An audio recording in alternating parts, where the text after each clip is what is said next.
कल कक्षा 8वीं की परीक्षा पास की। उसके माता पिता ने उसे सूचित किया कि वह कल से विद्यालय नहीं जाएगी बल्कि वह काम पर जाएगी। अनीमा बहुत परेशान थी, लेकिन उसने एक शब्द भी नहीं बोला। कॉलेज जाने के सपने को लेकर उसे बार बार बुरा लगता और अपनी इच्छाओं को ना समझने के लिए अपने माता पिता को दोषी ठहराया। उसने फैसला किया कि वह फिर कभी उन्हें अपनी इच्छा नहीं बताएगी। अनीमा ने कल कक्षा 8वीं की परीक्षा पास की। अचानक उसके माता पिता ने उसे सूचित किया कि वह कल से विद्यालय नहीं जाएगी बल्कि वह काम पर जाएगी। अनीमा बहुत परेशान थी, लेकिन उसने एक शब्द भी नहीं बोला। कॉलेज जाने के सपने को लेकर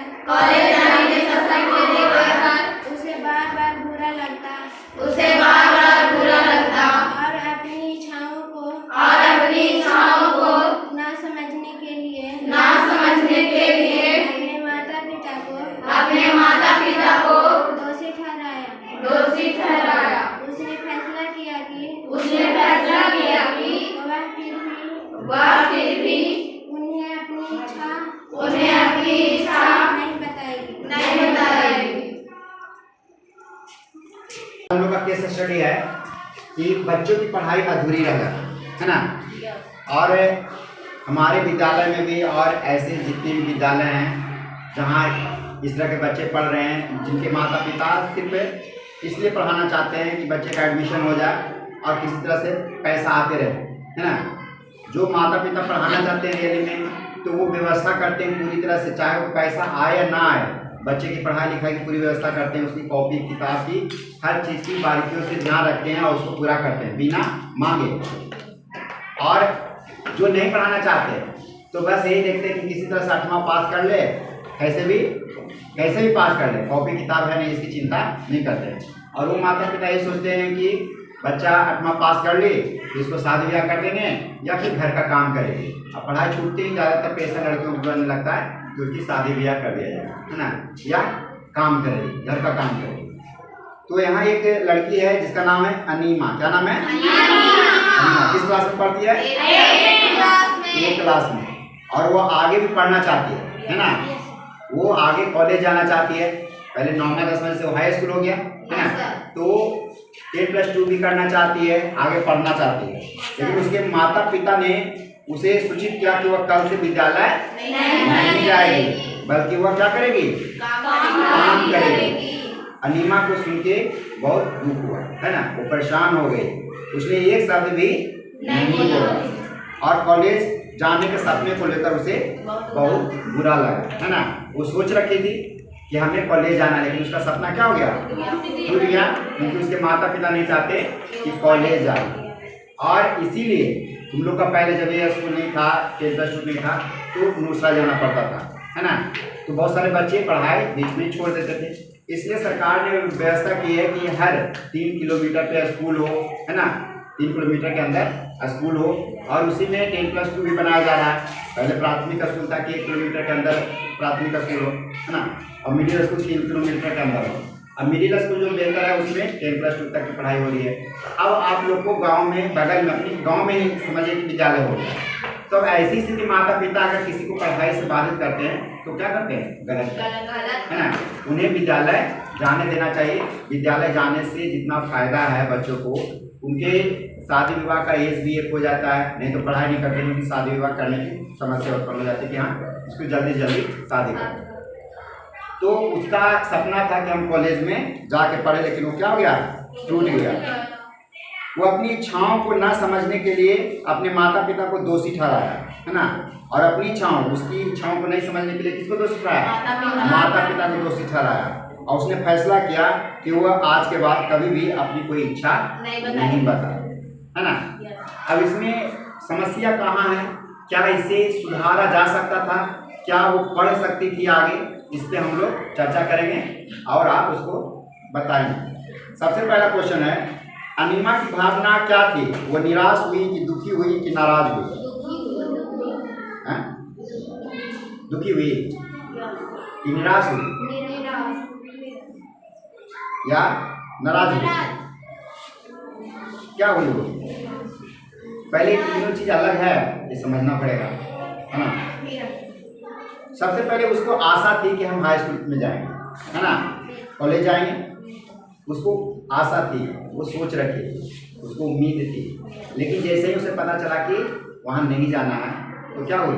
निराश हो गई, निराश हो गई कि आज के बाद हम कुछ सपना ही नहीं देखेंगे, हमारा सपना पूरा नहीं है ना।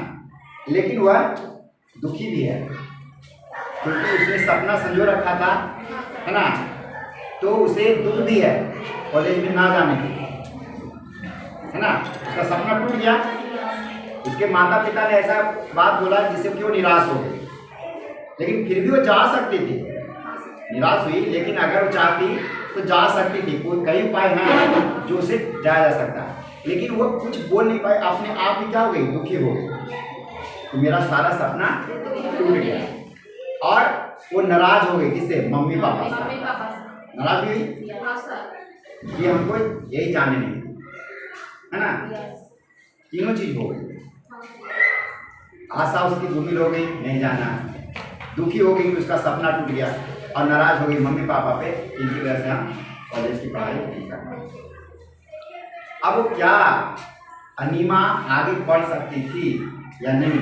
क्या उसके पास कोई रास्ता है इससे निकलने का? क्या कर सकती हो?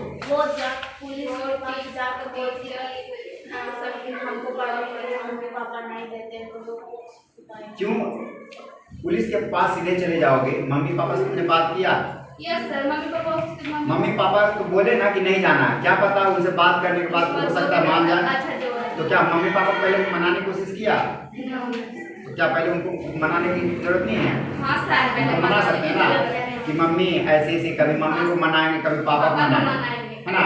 उनको कन्विंस करेंगे, अपना इच्छा बताएंगे कि हम पढ़ना चाहते हैं, है ना, और उनके काम में मदद करेंगे, उनकी इच्छाओं को ध्यान में रखेंगे, उनको खुश करेंगे अपने कामों से, है ना, अपनी पढ़ाई से, ताकि उन्हें भी लगे कि नहीं लड़की पढ़ना चाहती। उन्हें क्या पता तुमने क्या सोच रखा है, तुमने तो एक मोटा मोटी बताया, लेकिन वो सोचते हैं कि नहीं ये काम करेगा। अगर मम्मी पापा इस पे भी तैयार नहीं होंगे तो हम आप किसको बोल सकते हैं? टीचर को बोल सकते हैं, और किसको बोल सकते हैं?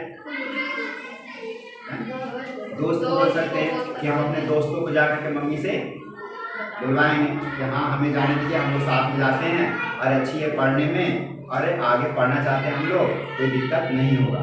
चलिए एक क्लास ही हमें कर लेने दीजिए, 8 के बाद 9 10 करने दीजिए, उसके बाद कुछ कर सकते थे, हो सकता है एक ही क्लास में, ठीक है एडमिशन करा दीजिए, हम घर का भी काम करेंगे और स्कूल का भी काम करेंगे, है ना। तो कन्विंस कर सकते थे। अगर इसके बाद भी नहीं वो माने तो हमें 14 साल तक ही पढ़ाई करने के लिए जेल तक ही पुलिस के पास जा सकते हैं। 14 साल तक आपको पढ़ाई करना नहीं अगर मिलता तब आप पुलिस के पास जा सकते हैं, है ना, तब वो गैर कानूनी है। लेकिन 8वां तक आपका एज कितना हो गया? 8 से 14 हो गया, है ना, तो आप पुलिस के पास जाने के लिए रास्ता आपका नहीं है, क्योंकि वो कानून नहीं कहता है। कानून कहता है 6 से 14 वर्ष के बच्चे को पढ़ाई करना कानूनी अधिकार है ना। तो वो उनको कुछ, हाँ अगर चले जाएंगे तो समझा सकते हैं, लेकिन आप पहले मुझे मगर कहते हैं जल में रख के मगरमच्छ से रहना, तो हमें मम्मी पापा के साथ ही है। तो पुलिस के पास जाना कोई समस्या का समाधान है नहीं, वो तो पुलिस आएगा थोड़ा बहुत बोल करके चला जाएगा, है ना। लेकिन हमें कन्विंस करना, अपने आप ही कन्विंस करना, है ना, हमें उनकी बात को सुनना है। दूसरा क्वेश्चन देखते हैं उसमें, अनीमा को इस स्थिति में क्या चाहिए, क्या करना चाहिए? दूसरा क्वेश्चन वही है, मम्मी पापा से बात करनी चाहिए, एक बार नहीं 2 बार नहीं, हमारा सपना है तो उसके लिए कई बार भी बात कर सकते हैं, कन्विंस कर सकते हैं। जैसे आप लोग अभी विद्यालय आते हो तो कहीं न कहीं कन्विंस कई बार करते होगे बर्थडे मनाने के लिए या स्कूल या कॉपी। अब क्या होता है, क्या बच्चे करते हैं, 2 तरह के बच्चे होते हैं। एक तो हर चीज़, जैसे पढ़ाई में मन लग रहा है तो उनको पास अगर पैसा है तो हर चीज़ को खरीद के ले आएंगे, कॉपी किताब खरीद के ले आए, है ना, और बिना कुछ कहे जिद करके स्कूल भाग आए कि नहीं हमको स्कूल जाने दो, हमको स्कूल जाना है ना।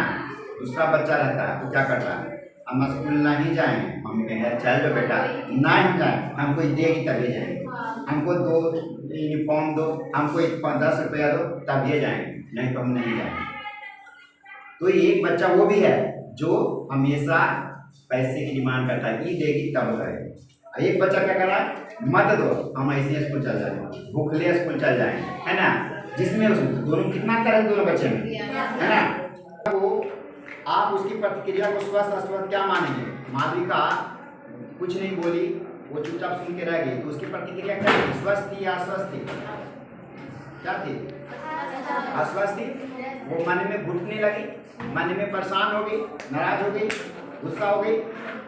उसे क्या चाहिए था, जाके बात करनी चाहिए थी ना कि हाँ भाई हमें पढ़ने दो, मम्मी पापा से बात करना, है ना, ये स्वस्थ मानसिकता उसकी, है ना। अगला क्वेश्चन है, क्या वह अपनी प्रतिक्रिया से वह हासिल कर पाएगी जो वह चाहती थी। अगर वो चुपचाप रह जाएगी तो क्या वो कॉलेज में पढ़ पाएगी, कोई उसको पूछने आएगा, तो उसको जाकर बात करनी पड़ेगी, उसको प्रयास करना पड़ेगा कि हमें पढ़ना है, तो अपने घर में बात करेंगे, स्कूल में टीचर से बात करेंगे, है ना, ताकि वो आकर के हमारे मम्मी पापा को समझाएं।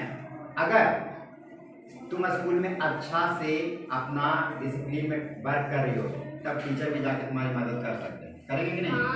अगर उनके नज़र में तुम अच्छे बच्चे नहीं हो तो जाएंगे, हमको क्या मतलब है, हमारा माँ बाप तुम जान, हमें क्या मतलब। लेकिन जो अच्छा बच्चा है तो उसके लिए हम भी फ़ोन पर कर देते हैं, भाई वंदना थी और सुने ना, एक दिन फ़ोन किए उसके घर में, हम कि आप इसको कॉपी किताब नहीं ला के देते हैं, कैसे पढ़ेगी, ठीक ठाक है बच्ची पढ़ने में, तो बोले कि ला देवी सर, आज जा ही ला दो, क्या होता है घटता है, तो जूता बैग, हमके जूता बैग भी घटता है, तब कैसा मिलेगा उसको, सुने ना, है ना। तो उसको जूता बैग किताब सब कुछ मिल गया, एक फ़ोन कॉल से मिल गया ना, तो क्या दिक्कत है। ये गार्जियन भी टरकाते हैं कि चलो हो जाएगा करते रहते हैं, है ना, कोई भी टरका, लेकिन जब उस पर फोकस हो जाता है कि नहीं कोई और बोल रहा है। अब कल इस स्थिति में एक स्वस्थ प्रतिक्रिया क्या हो सकती थी, है ना, अनिमा के लिए एक स्वस्थ प्रतिक्रिया से हम लोग वाकिफ हो गए, ये आप लोग की समस्या भी है ना। हमारी अगर कोई प्रॉब्लम है तो हम अपनी जिद को पूरा करने के लिए अगर हम गार्जियन को परेशान करते हैं, गार्जियन को हमारे सबसे जो विश्वास पात्र होते हैं वो माता पिता होते हैं। हमें माता पिता को विश्वास में रखना चाहिए, है ना, कि हम गलत नहीं है, उन्हें पता होना चाहिए। बच्चा अगर माता पिता पता चल गया कि एक नंबर की लड़ाकी ने, एक नंबर की झूठी है, तो माता पिता भी तुम्हारा साथ नहीं है। और जब तुम्हारा माता पिता साथ नहीं दे सकते तो दुनिया में कोई भी तुम्हारा साथ देने वाला नहीं है। अगर टीचर तुम्हारा साथ नहीं यहाँ दे रहे हैं तो फिर समझ लो कि तुम्हारी स्थिति क्या है। टीचर की नज़र में अगर तुम उतने अच्छे नहीं हो तो फिर समझ लो कि तुम्हारे साथ किसी का रिलेशन अच्छा नहीं हो। जो तुम्हें दे रहा है कुछ ज्ञान की बातें, अच्छी बातें दे रहा है ना, उसके साथ तुम्हारा कुछ ले तो नहीं रहा। अगर ले रहा है तो हो सकता है उसके खटपट होंगे कि हाँ हमसे पैसा मांगते हैं, तो गलत चीज़ है ना। तो आपका व्यवहार, माता पिता पहले जन्म देने वाले माता पिता हुए और गुरु जो हुए ज्ञान देने वाले माता पिता हुए, है ना, उन्हें ज्ञान उन्हीं से मिलता है, माता पिता से पूरी ज्ञान नहीं मिलती है। चाहे महाभारत देखो या रामायण देखो, उन्हें गुरु के पास ही, है ना, जाना पड़ता है। इसलिए हमें उनका रिस्पेक्ट, माता पिता का रिस्पेक्ट बहुत जरूरी है। अपनों का विश्वास जीतना है, उन्हें कन्विंस करना है। पढ़ाई करने के लिए या कोई भी काम करने के लिए हम अपनी ज़रूरत को पूरा करना चाहते हैं, खाना पीना चाहते हैं, इन सब चीज़ों के लिए क्या चाहिए, हमें एक दूसरे को विश्वास में ले। तो हमारा केस स्टडी का ऐसा था, बच्चों की पढ़ाई अधूरी रह जाने का कई वजह हो सकते हैं। बच्चा खुद नहीं पढ़ना चाहता हो, लेकिन जब बच्चा पढ़ना चाहता है तो उसकी पढ़ाई अधूरी नहीं रह सकती।